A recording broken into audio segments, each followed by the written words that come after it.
वहां पे गिद्ध नहीं गए थे, वहां पे सुअर नहीं गए थे, वहां पे इस देश में आस्था रखने वाले, इस देश को लोकतांत्रिक समझने वाले, इस देश में भाईचारे को आगे लेकर के जाने वाले लोग वहां पे पहुंचे थे।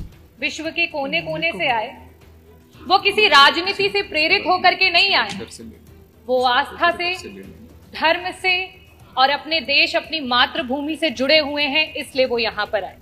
क्योंकि जिस समय यहां अंग्रेजी की बात हुई, उस समय उर्दू के बारे में बहुत बड़ी बड़ी बातें की गई।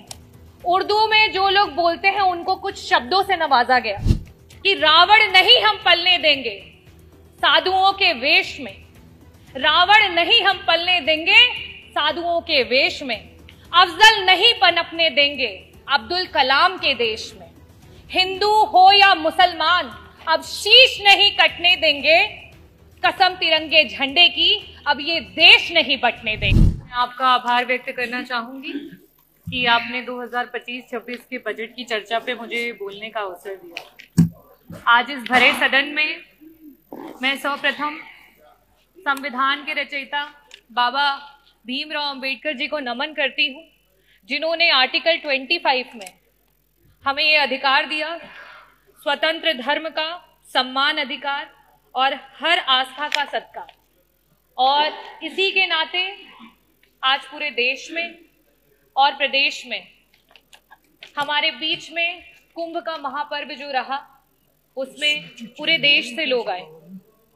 मैं सभी लोगों का जो आए उनका स्वागत करती हूँ। यहाँ कई प्रकार की चर्चाएं हुई और बहुत सारे शब्दों का प्रयोग किया गया।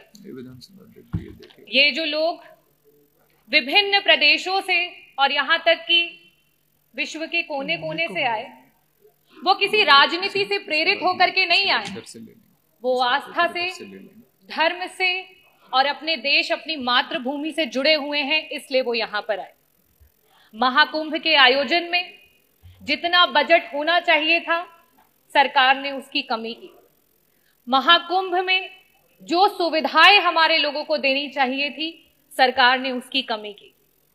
वहां पे गिद्ध नहीं गए थे, वहां पे सुअर नहीं गए थे, वहां पे इस देश में आस्था रखने वाले, इस देश को लोकतांत्रिक समझने वाले, इस देश में भाईचारे को आगे लेकर के जाने वाले लोग वहां पे पहुंचे थे।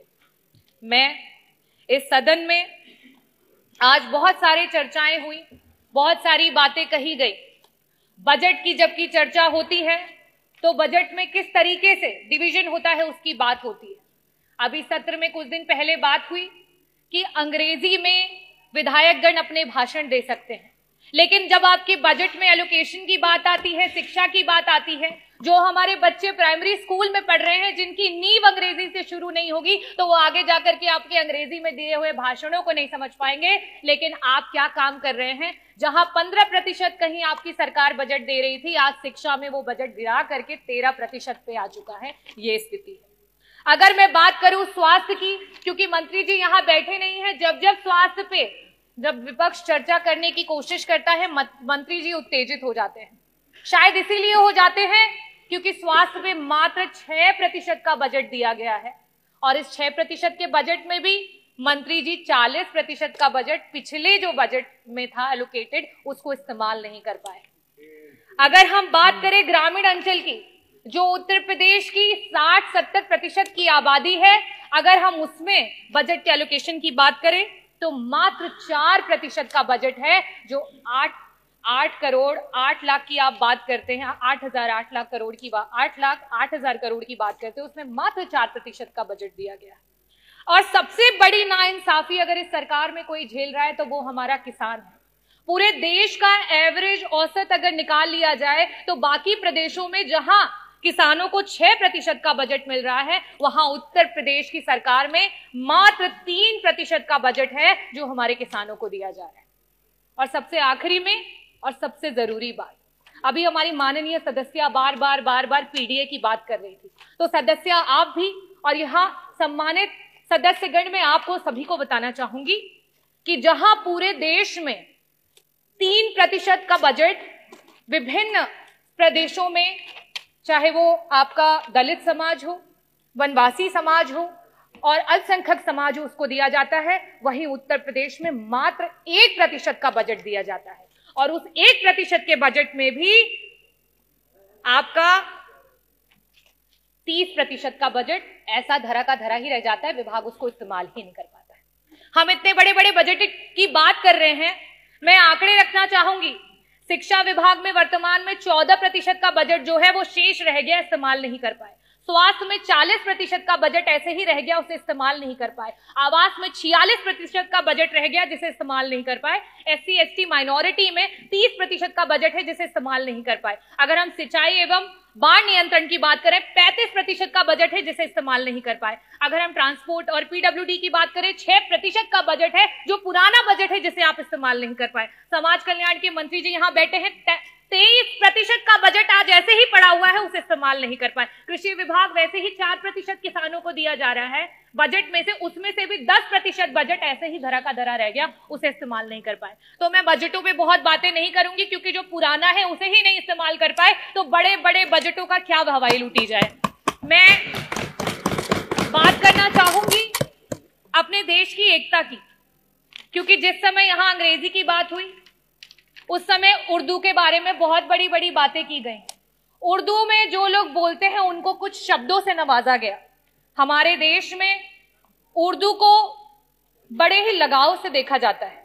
हिंदी अगर हमारी मातृभाषा है, तो आज का ये जो देश है वो अंग्रेजी से भी नहीं घबराता है, अंग्रेजी को सीखने की पूरी इच्छा रखता है। पंडित ब्रिज नारायण जी, पंडित रतननाथ सरहार जी, मुंशी प्रेमचंद जी, पंडित आनंद मोहन जी, यहां तक कि उपराष्ट्रपति रहे हुए कृष्णकांत जी, इन सभी लोगों का उर्दू से बहुत लगाव था।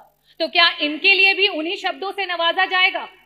मैं आखिरी में सिर्फ यही कहना चाहती हूं, ये विकसित देश है, ये प्रगतिशील देश है और ये युवाओं का देश है, और युवाओं की यही आवाज है कि रावण नहीं हम पलने देंगे साधुओं के वेश में, रावण नहीं हम पलने देंगे साधुओं के वेश में, अफजल नहीं पनपने देंगे अब्दुल कलाम के देश में। हिंदू हो या मुसलमान अब शीश नहीं कटने देंगे, कसम तिरंगे झंडे की अब ये देश नहीं बंटने देंगे। जय भीम, जय भारत, बहुत बहुत धन्यवाद। वहां पे गिद्ध नहीं गए थे, वहां पे सुअर नहीं गए थे, वहां पे इस देश में आस्था रखने वाले, इस देश को लोकतांत्रिक समझने वाले, इस देश में भाईचारे को आगे लेकर के जाने वाले लोग वहां पे पहुंचे थे। विश्व के कोने कोने से आए, वो किसी राजनीति से प्रेरित होकर के नहीं आए, वो आस्था से, धर्म से और अपने देश, अपनी मातृभूमि से जुड़े हुए हैं, इसलिए वो यहां पर आए। क्योंकि जिस समय यहां अंग्रेजी की बात हुई, उस समय उर्दू के बारे में बहुत बड़ी बड़ी बातें की गई। उर्दू में जो लोग बोलते हैं उनको कुछ शब्दों से नवाजा गया कि रावण नहीं हम पलने देंगे साधुओं के वेश में, रावण नहीं हम पलने देंगे साधुओं के वेश में, अफजल नहीं पनपने देंगे अब्दुल कलाम के देश में। हिंदू हो या मुसलमान अब शीश नहीं कटने देंगे, कसम तिरंगे झंडे की अब ये देश नहीं